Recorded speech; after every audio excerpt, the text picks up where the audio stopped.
राम नाम रटते रहो, राम नाम रटते रहो, जब तक घट में प्राण, कभू तो दीन दयाल के बनक पड़ेगी कान।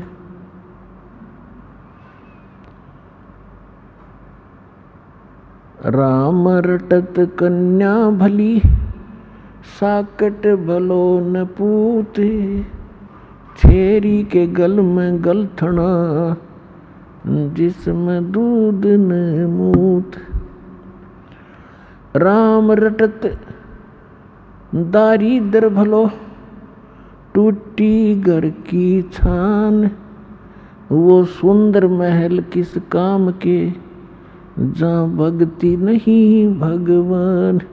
राम रटत कोढ़ी भलो, चू चू पड़े जो चाम, वो सुंदर शरीर किस काम का, जा मुख नाही नाम। जिव्या तो वाए भली, जो रटे हरि नाम, नहीं तो काट के फेंक दियो, ये मुख में बलो ना चाम। परमपिता परमात्मा स्वयं आकर के अपनी प्यारी आत्माओं को यथार्थ मार्गदर्शन करते हैं, सही दिशा देते हैं। उनके द्वारा दिए गए ज्ञान को सूक्ष्म वेद कहते हैं। और सूक्ष्म वेद में परमात्मा हमें बता रहे हैं कि यहाँ के जो सुख आप देख कर इसी में सीमित हो गए, ये गलत है। ठीक है, संस्कार वश आपके परिवार है, आप परिवार पोषण के लिए भी कार्य करते रहो, लेकिन भगवान के इस नाम को, इस भक्ति को, इसको साथ रखो। ये आपके इस संस्कारों को सुलझाने में आपको बहुत मदद करेगी। जैसे पहले हाथ से आटा पीसते थे, हाथ से पशुओं का चारा काटते थे, हाथ से पंखा करते रहते थे हवा प्राप्त करने के लिए, और भी बहुत से साधन जो, तो अब वो ही कार्य पावर से होते हैं, जो उसका कनेक्शन ले लेते हैं बिजली से।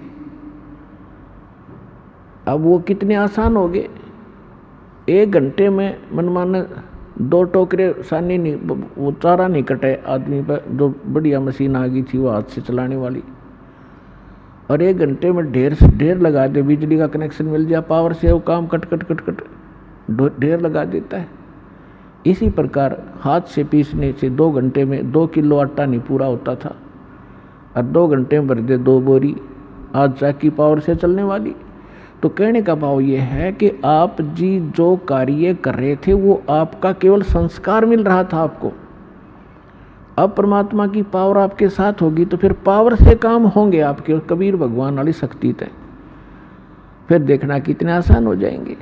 तो हमें ये साथ रखना था, लेकिन हमने साथ रखा, लेकिन वो कनेक्शन ठीक नहीं था, वो पावर पूरी नहीं थी जो हमारे काम कर सके थी। जैसे हम अन्य देवताओं की पूजा करते थे तो उनकी आप बैटरी कुछ सीमित सीमा की होती थी, और उनसे हमारे सब काम नहीं हो पाए थे। और उन्होंने भी एक नियम बना रखा है कि जो जैसे कर्म करेगा उतना ही फल मिलेगा। किसी के प्रारब्ध में कोई भी दुख है तो वो देवता, यहाँ तक कि ब्रह्म तक, और ये जो परब्रह्म जिसको कहते हैं अक्षर पुरुष तक, ये आपके प्रारब्ध में, आपके किस्मत में पूर्व निर्धारित जो संस्कार हैं उनमें कोई परिवर्तन नहीं कर सकते। मासा घटे न तिल बधे, विद ना लिखे जो लेख, सच्चा सतगुरु मेट कर ऊपर मारे मेख। तो पुण्यात्माओं, जब पूर्ण परमात्मा का नुमाइंदा, उसका कृपा पात्र संत या स्वयं मालिक आते हैं, 600 वर्ष पहले स्वयं परमात्मा आए थे, और उस समय कोई ऐसा प्रचार प्रसार का साधन नहीं था जैसा आजकल उपलब्ध है। आज तो कोई भी लल्लू पंजू जिसको मीडिया में टाइम मिल जाता है, टीवी के ऊपर बोलने का समय, वे 1,00,000-2,00,000 न मूर्ख बना ले, क्योंकि जिज्ञासु उसको संत जानकर उसके पीछे लग लेते। और उस समय 64 लाख शेष परमात्मा के हुए थे। वो कोई ज्ञान से नहीं, ज्ञान तो परमात्मा ये वाणी बोलते ही थे जो आत्मा को खींचती है, लेकिन उनको सुख दिए थे। वो दुखी देख नहीं सकता अपनी प्यारी आत्माओं का, वो परमात्मा है, दयालु है।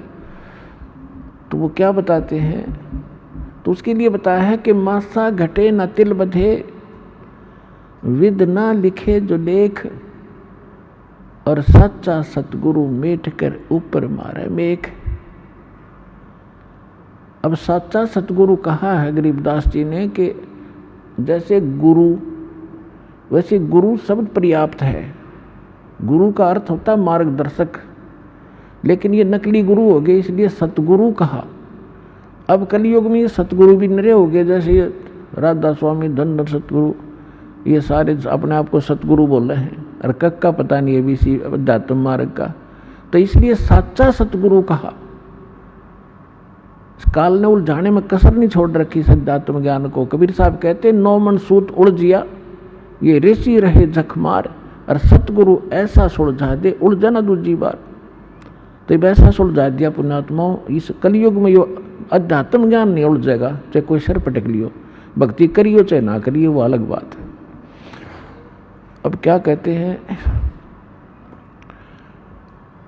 कि मासा घटे ना तिल बधे, किसी भी साधना से आपके प्रारब्ध के अंदर, आपकी किस्मत में जो लिखे हुए आपके संस्कार हैं, जो आपके ऊपर कष्ट आने हैं, मृत्यु होनी है, वो बदल नहीं सकते। लेकिन पूर्ण संत, उस कबीर परमात्मा का सच्चा नुमाइंदा, उसको खत्म करके, मिटा करके ऊपर मेख मार देना, यानी फॉर एवर दोबारा पनप नहीं सकते। मेख मारन का अर्थ ही होता है।